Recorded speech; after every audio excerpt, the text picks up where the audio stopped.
And now, finishing up day 100 with 1 Samuel 12.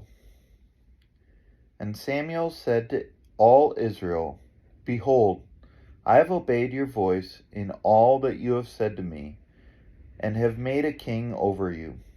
And now behold, the king walks before you, and I am old and gray, and behold, my sons are with you. I have walked before you from my youth until this day. Here I am. Testify against me before the Lord and before his anointed. Whose ox have I taken? Or whose donkey have I taken? Or whom have I defrauded? Whom have I oppressed? Or from whose hand have I taken a bribe to blind my eyes with it? Testify against me, and I will restore it to you. They said, You have not defrauded us, or oppressed us, or taken anything from any man's hand. And he said to them, The Lord is witness against you, and his anointed is witness this day, that you have not found anything in my hand. And they said, He is witness. And Samuel said to the people, The Lord is witness, who appointed Moses and Aaron and brought your fathers up out of the land of Egypt. Now therefore, stand still, that I may plead with you before the Lord concerning all righteous deeds of the Lord, that he performed for you and for your fathers. When Jacob went into Egypt, and the Egyptians oppressed them, then your fathers cried out to the Lord, and the Lord sent Moses and Aaron, who brought your fathers out of Egypt and made them dwell in this place. But they forgot the Lord their God, and he sold them into the hand of Sisera, commander of the army of Hazor, and into the hand of the Philistines, and into the hand of the king of Moab, and they fought against them. And they cried out to the Lord and said, We have sinned, because we have forsaken the Lord, and have served the Baals and the Ashtaroth. But now deliver us out of the hand of our enemies, that we may serve you.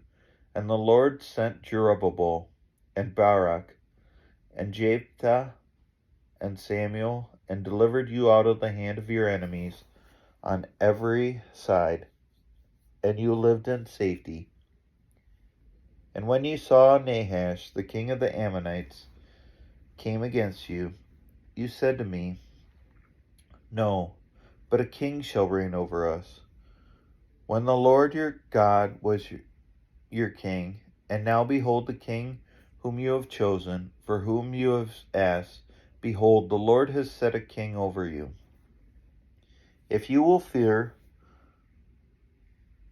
the Lord and serve him, and obey his voice, and not rebel against the commandment of the Lord, and if you and the king who reigns over you will follow the Lord your God, it will be well.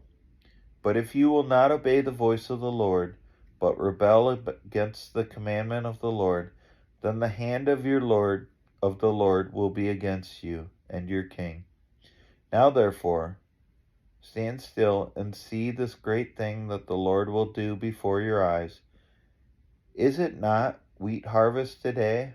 I will call upon the Lord, that he may send thunder and rain, and you shall know and see that your wickedness is great, which you have done in the sight of the Lord, in asking for yourselves a king.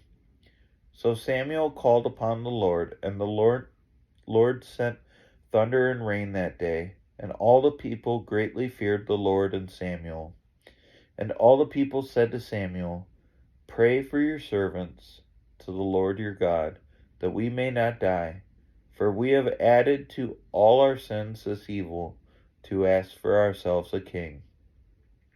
And Samuel said to the people, Do not be afraid, you have done all this evil, yet you do not turn aside from following the Lord, but serve the Lord with all your heart.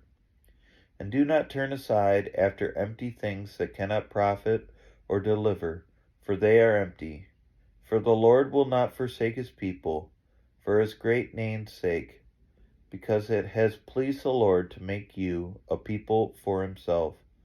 Moreover, as for me, far be it from me that I should sin against the Lord by ceasing to pray for you, and I will instruct you in the good and the right way.